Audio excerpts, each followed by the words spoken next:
I understand. This is what I believe my mission is. Me. My mission is every person I meet to make sure they know God understands. I can't start with what you did. I'm not even who I think I am. I ain't got it going on. At best, I'm weak, and now I'm broken. He was weak, but he didn't just end up weak. Now he's sitting down there in the pig's pen, broken. Broken. Make me one of your hired servants. Verse 20, he arose, came to his father, but when he was yet a great way off, I want y'all to get this.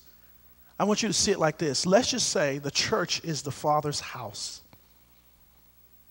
And I'm giving you very practical, accurate information. The city is right in front of the Father's house. The Father looks down the road and recognizes his son and doesn't want him to come through all those people looking like he looks. So the Father does a few things, and I want you to see this critical. The Father saw him, had compassion, but the third thing that he did was ran. Everybody say ran. Say it one more time, ran. Now, in their day, mature men did not run. That was why when Zacchaeus ran to see Jesus, it was marveled at, because they did not run. It was not a proper thing for a man to do, was to be seen running in the street. But this man loved this boy so much that he didn't care how he looked to the people. He just wanted to make sure that you knew I'm coming after you. He ran, fell on his neck, kissed him.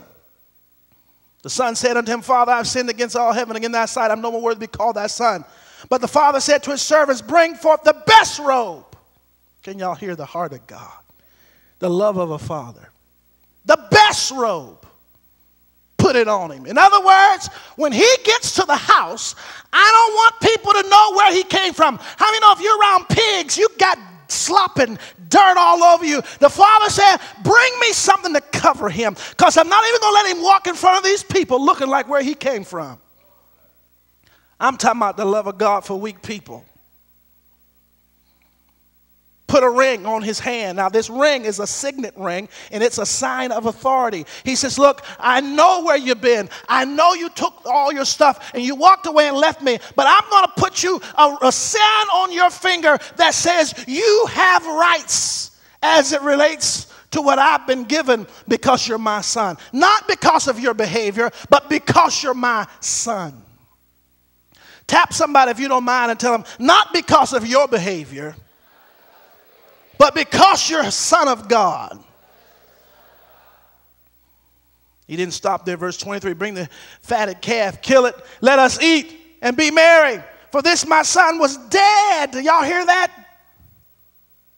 This is how the Father describes you and me being away from him.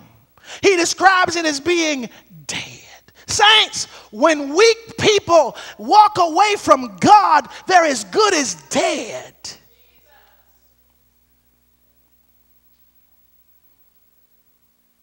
He said, he's alive again. He was lost and is found. And they began to be merry.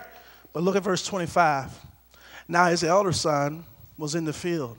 As he came and drew nigh to the house, he heard music and dancing. One of the servants and asked him, saying, what's going on here? 27. Thy brother, I want y'all to hear it now. I want you to hear language. Thy brother is come. And thy father have killed the fatted calf, because he have received him safe and sound. Verse 28, he was angry. Now, I want you to hear this now. That's not a problem. Because anger in the initial hearing of a thing is sometimes an expected emotion, because this son knows that this boy has just messed up our name and created all kinds of issues and problems and took all the stuff and walked out, and now all of a sudden, so the first emotion he gets is anger. but he doesn't deal with it. He gets angry and he stays angry. The Bible said he would not go in. But look at the father's love. Therefore came his father out and entreated him. And he answering said to his father, Lo, these many years do I serve thee, neither transgressed I at any time thy commandment, and yet thou never gavest me, listen to the language, a kid. The father doesn't give this younger son a kid. He gives him a fatted calf. This boy's vision is off. He said, I've been serving you all this while, and you haven't given me a baby? He doesn't recognize that since you are faithful, everything I have is yours. And you're talking about, I haven't taken one of these little babies and killed it and made a little special something for you. Everything I've got is yours. You getting ready to get the double portion.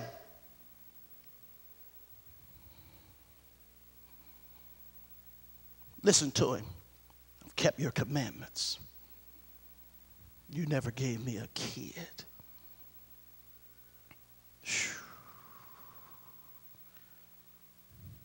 The older brother is more lost than the younger brother because he can't see he's lost. He's judging. He's annoyed. Listen to the problem this older brother got. He's living with his father, but he's living far from him. They don't have the same heart. He obeys the father's command, but he's lost. He's holding on to something that is poisonous. Verse 30, but as soon as thy son was come, which have devoured thy living with harlots, how does he know?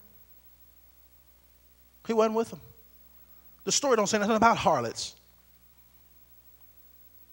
Are you hearing me? The story doesn't say the boy was with no harlots. But the son says he's devoured your living with harlots. What does that tell me? That tells me that somewhere in this process, he done heard something about his brother.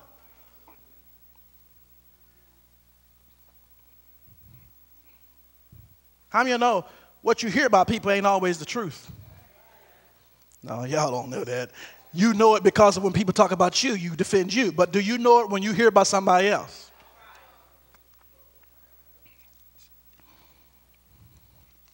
You know, I'm going to make a whole lot of people mad as a pastor in 2012. And the reason I'm going to make them mad is because I understand. This is what I believe my mission is. Me. My mission is every person I meet to make sure they know God understands. I can't start with what you did. I can't start with where you are. I can't start with how messed up you are. I can't start trying to fix nothing. First, God understands. Do you know why people ain't coming out of nothing? Because they're meeting people who don't carry a God who understands. We're so busy talking about what they're doing that we don't seek understanding. The Bible says in all you're getting, get understanding. To judge a thing before you have understanding may be to kill the fruit without realization of the root. And if you cut the fruit off without realization of the root, you only send the person somewhere else to bring it forth again. But had you had understanding, listen to me, oh my God, love goes to the root. I'm going to walk with you till you get it together. I'm going to walk with you. If you had seen C.C. Winans and Kim Burrell's tears last night, because they had made a decision along with this Whitney's mama and Shaka Khan to walk with her till she came out of it. See, you don't know real pain until you've decided to get in it with somebody. See, everybody else sitting on the sideline talking about people who they ain't willing to step down in there with. I don't want you around me if all you're going to do is talk about what you ain't willing to. My heart is disturbed because I wasn't looking at sinners. It was the church talking. The church that Jesus died for.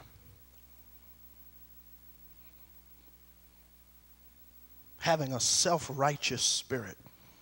One foolish prophet said that he prophesied January 29th. Do you not know if you for real knew that that woman was going to die yesterday, you would have had an obligation, my God, to tell her? What prophet didn't? Hezekiah got 15 years notice. We can't give people 15 days. No, you're trying to build your ministry. I don't blame sinners for not wanting to come to this church. I'm not talking about this building. I'm talking about what we're calling the church is not alive. It's death. The world will celebrate her tonight while the church people are speculating. The world will fly in people from anywhere they were today to stand on a stage and to do a tribute and an honor for her. And when we have the greatest opportunity to speak forth the love of God for people, there are people on it talking about, I had prophesied something great was going to go down and it was going to shake up the nation. And had there been an earthquake in San Diego, you'd have claimed that. And had there been a tornado in Mexico, you'd have said that's what it was. And had there been a flood in Texas, you'd have said that's what it is.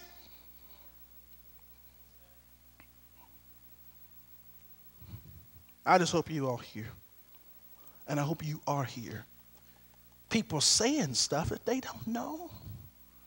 Verse 31, he said unto him, Son, thou art ever with me, and all that I have. Listen, if you really hear all that I have is yours, you'd be satisfied with somebody getting a fatted calf in a one-day celebration. Why does that bother you? That we celebrating somebody that's been lost and has returned as part of the family? Why does it bother you that we took the attention off of you for a day? And focusing on somebody who was messed up, messy, and dirty, and we trying to get them together? Why does it bother you? That we're going to spend time with them and eat out with them for a few weeks? Why are you bothered? You've been getting everything. You mean to tell me you ain't going to help me cook the calf? Here's the problem I got with this story. Why does the daddy, Kim, why is the father throwing a celebration that he ain't inviting the son to? You know why? Because the father, listen to the son's position at the time of the celebration. The Bible says he's in the field. You got stuff to do. This really wasn't a family gathering. It was a father's celebration. You're sitting up here signifying that this is a family party. This is a daddy party. This is not a party that a brother can understand. And first and furthermore, he never calls the boy his brother. He says, thy son.